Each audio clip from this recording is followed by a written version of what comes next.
अस्सलाम वालेकुम dear students. आज हम लीवियस कंसेप्ट पढ़ते हैं।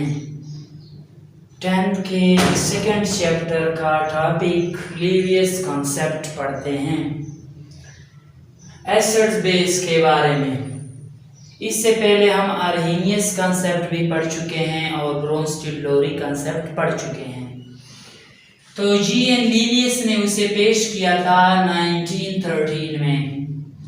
लीवियस एसिड कौन से एसिड होते हैं? Lewis acid is a species means ion और molecule that accept a pair of electron. Lewis acid एक ऐसी स्पीशी होती है जो इलेक्ट्रॉन पेयर एक्सेप्ट करती है। इससे पहले हमने प्रोटॉन की बात की थी, H पॉजिटिव की बात की। अब ये नए अंदाज से वो समझा रहे हैं कि वो लीवियस एसिड ऐसी स्पीशी होती है जो कि इलेक्ट्रॉन पेयर लेती है, जिसे हम सिंपल जो है ना वर्ड्स में इस तरह कह सकते हैं, electron pair acceptor is called Lewis acid. जो इलेक्ट्रॉन पेयर लेते हैं, जो स्पीशी, उसे हम क्या कहते हैं? लीवियस एसिड कहते हैं। उसके लिए कंडीशन क्या है, शराइत क्या है, किस बुनियाद पर हम उसे समझेंगे कि ये जो है ना लीवियस एसिड है? तो इसके लिए दो बातें हैं कि Lewis acid will be positive ion. Lewis acid पर पॉजिटिव चार्ज होगा। मिसाल के तौर पर H पॉजिटिव, देखो H पॉजिटिव जो है ना, ये क्या है? लीवियस एसिड है। क्यों? क्योंकि ये इलेक्ट्रॉन पेयर लेने की सलाहियत रखता है। क्यों रखता है? देखें, ये मैं हाइड्रोजन का जो है ना वो स्ट्रक्चर डिराइव करता हूँ या मैंने किया, तो उसमें एक प्रोटॉन होता है और एक इलेक्ट्रॉन। ये नॉर्मल हाइड्रोजन की बात मैं कर रहा हूँ।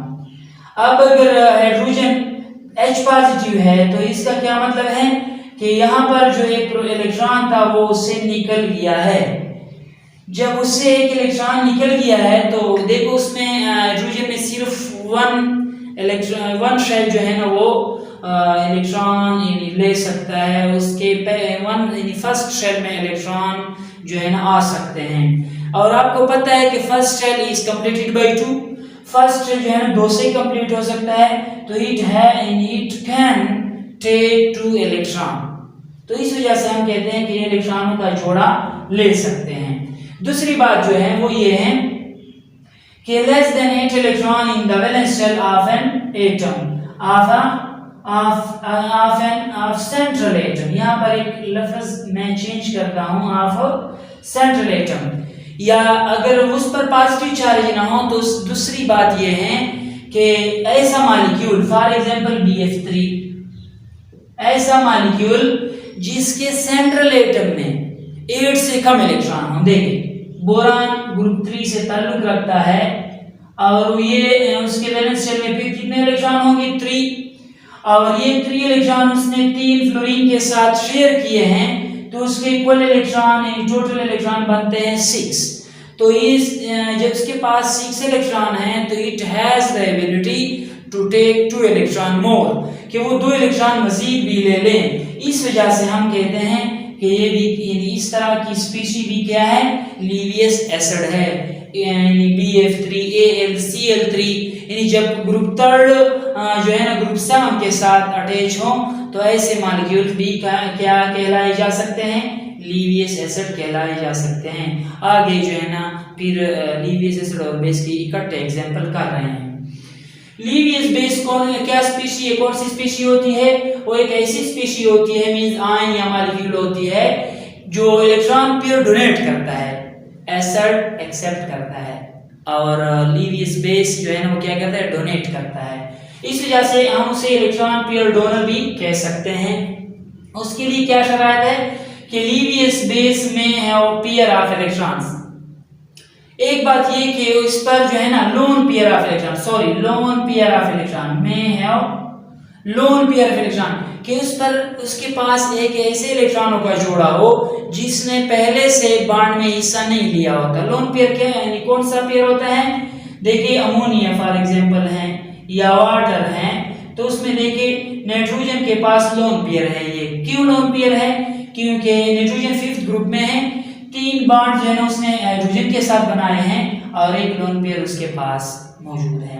इस तरह ये वाटर है, तो वाटर में ऑक्सीजन के पास 2 लोन पेयर हैं।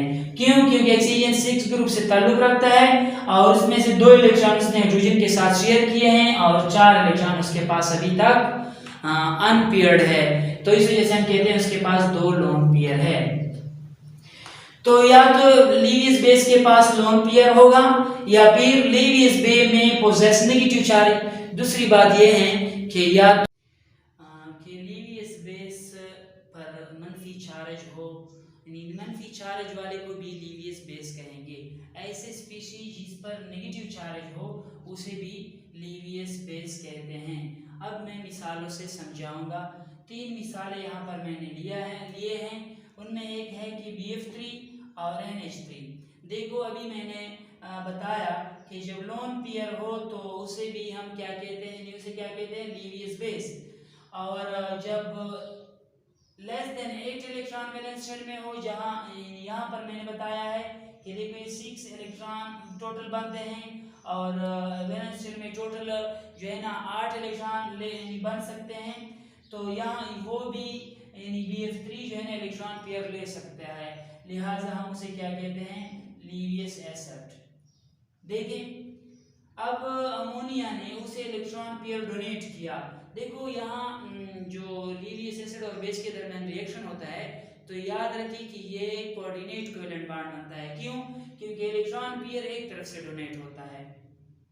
तो देखिए BF3 है, सॉरी ये मैंने गलत डायरेक्शन दिया है, इस तरह या नाइट्रोजन ने जो है ना इलेक्ट्रॉन पेयर डोनेट किया BF3 की तरफ, तो ये जो है ना हम उसे कहते हैं कि मतलब बेस और एसिड के दरमियान यानी रिएक्शन हो गई, या एस जो है ना मतलब यानी बेस ने इलेक्ट्रॉन एसिड को जो है ना ट्रांसफर कर दी, उसको दे दी।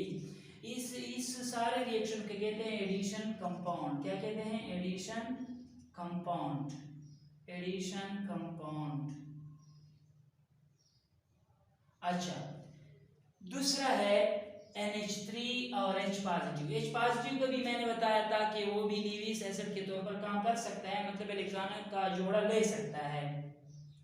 और अमोनिया के तो अभी किया है कि इलेक्ट्रॉन पेयर दे सकता है क्योंकि उसके पास electron lone pair of electron है। तो ये भी इस तरह है कि अमोनिया ने जो है ना हाइड्रोजन को इलेक्ट्रॉन पेयर डोनेट किया है और इस तरीके से अमोनियम आयन बन गया है। इसको क्या कहते हैं? Ammonium ion. NH4 पॉजिटिव को क्या कहते हैं? Ammonium ion. तो H पॉजिटिव को इलेक्ट्रॉन पेयर NH3 ने दे दिया, NH3 बेस हो गया और H पॉजिटिव क्या बन गया?